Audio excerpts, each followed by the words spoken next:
মুরব্বীরা যখন সম্পর্ক নিয়ে কথা বলেন আমাদের মনে হয় ব্যাকডেটেড কথা কেন বলছো। Hello everyone, glow with Afroza পডকাস্টে আপনাদের সবাইকে স্বাগত জানাচ্ছি।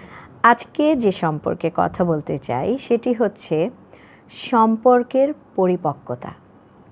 আমরা জন্মের দিন থেকে মৃত্যুর দিন অবধি সমস্ত সম্পর্কগুলোকে কিন্তু আমরা এক্সপ্লোর করি, আমরা এনজয় করি এবং আমরা প্রতিটি সম্পর্ককে ফিল করি, ভালো বা মন্দ। সো এই সম্পর্কের পরিপক্কতার বিষয়টি কি? আমরা জীবনের প্রতিটি ধাপে ধাপে ধাপে ধাপে আমরা একটি একটি এক্সপেরিয়েন্স পাই। জীবনের রং যত বদলায়, প্রতিটি রং বদলের সাথে সাথে আমরা কিন্তু জীবনের একটি একটি শিক্ষা অ্যাড হতে থাকে আমাদের সম্পর্কের ঝুড়িতে। সো আমরা দেখে থাকি মুরব্বীরা যখন সম্পর্ক নিয়ে কথা বলেন আমাদের মনে হয় ব্যাকডেটেড কথা কেন বলছো, আচ্ছা জানি, এগুলো গতানুগতিক কথা, জানি তো, শোনার কি আছে।